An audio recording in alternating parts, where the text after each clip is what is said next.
Happy New Year! Welcome to 2026. And if you receive food stamps, SNAP benefits deposited onto your EBT card, I need you to listen very carefully to what I'm about to tell you. Because as of today, January 1st, 2026, everything just changed. This is going to be the year of the biggest changes to the food stamp program we've ever seen. I'm not exaggerating.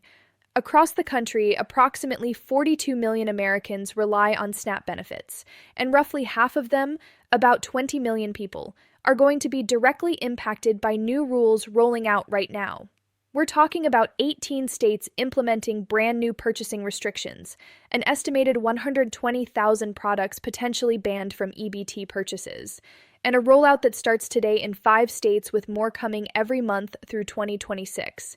This is SSA-verified updates where we give you facts, not fear. Let's break down exactly what's happening. Here's the situation. In 2025, the federal government granted waivers to 18 different states, allowing them to restrict what can be purchased with SNAP benefits. Specifically, these waivers target sugary drinks, candy, and dessert foods. These weren't just proposals or discussions. These were approved waivers.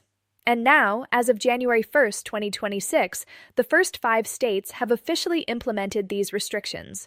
The remaining 13 states will follow over the coming weeks and months.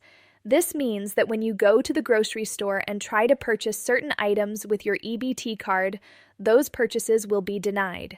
Items that you could buy yesterday may no longer be allowed today. If you live in one of these 5 states, these restrictions are now active as of January 1st, 2026.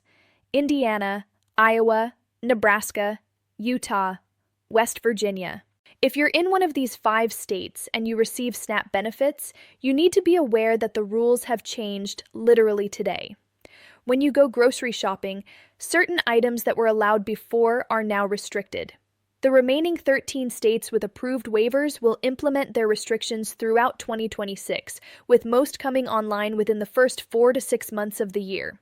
If you're in one of those states, your time is coming, and so pay attention now.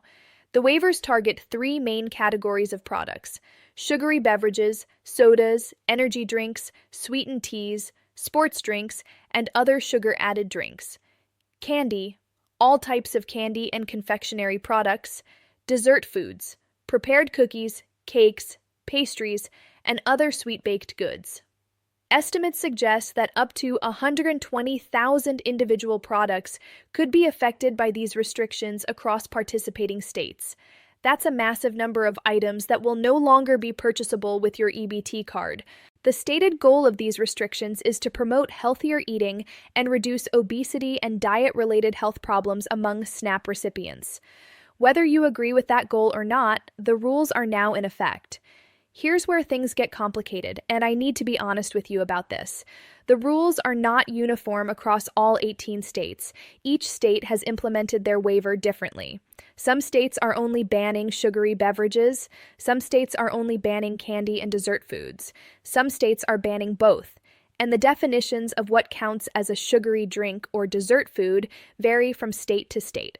This creates real confusion for shoppers. Think about it. Where exactly is the line? Cereal is loaded with sugar, in some cases more sugar per serving than candy, but cereal is allowed. Instant oatmeal packets with added flavoring and sugar. Those are allowed too, but a package of cookies? Banned. Fruit juice with added sugar? That might be banned in one state, but allowed in another. A coffee drink from the refrigerated section? It depends on the sugar content and how your state defines the category. The lack of clear, consistent guidelines is going to create confusion, not just for shoppers, but for retailers and cashiers as well. Here's another important thing you need to understand. Enforcement happens at the checkout counter. There's no way to know for certain whether an item is allowed until you actually try to purchase it. In an ideal world, the register system would automatically reject restricted items when you swipe your EBT card. The UPC code would be flagged, and the system would decline that specific item. But that's not necessarily how it will work in practice, especially in the early weeks of implementation. In some cases, it may come down to cashier discretion. This creates inconsistency. One cashier might strictly enforce every restriction. Another might not care at all and ring everything through. A third might not even know the new rules exist yet. The result? Some people may get restricted items approved while others are denied. It's going to be inconsistent, at least in the beginning. Retailers have a lot at stake here. According to the guidelines, stores that violate these new SNAP purchasing rules could face serious consequences, including suspension of their ability to accept EBT payments for between 6 months and 24 months. For a grocery store, losing the ability to accept EBT for up to 2 years would be devastating. SNAP benefits represent a significant portion of revenue for many stores, especially in lower-income communities. This means stores have strong motivation to enforce the rules strictly. But here's the problem. It's hard to comply with rules that aren't clearly defined. What exactly constitutes a sugary dessert food? Without precise definitions, both retailers and shoppers are left guessing. Let me give you some honest perspective on what we're likely to see in the coming weeks and months. Expect chaos initially. The first 5 states implementing these rules, Indiana, Iowa, Nebraska, Utah, and West Virginia, are essentially the testing ground. They're going to experience the growing pains. Confusion at checkout counters, frustrated shoppers, uncertain cashiers, retailers scrambling to update their systems. The other 13 states will learn from this. By the time restrictions roll out in the remaining states over the coming months, there will likely be clearer guidelines, better trained staff, and more refined systems. The early adopters are paving the way, for better or worse. This is a fundamental shift in philosophy. For decades, SNAP benefits have operated on the principle that recipients should have the same purchasing freedom as anyone else. These restrictions represent a significant departure from that approach. Whether you see that as positive or negative depends on your perspective, but the change is undeniable. More restrictions could follow. If these waivers are deemed successful, expect other states to apply for similar waivers. The list of 18 states could grow, and the types of products restricted could expand beyond sugary drinks and desserts. Here's the complete list of states that received waivers in 2025 and will be implementing restrictions throughout 2026.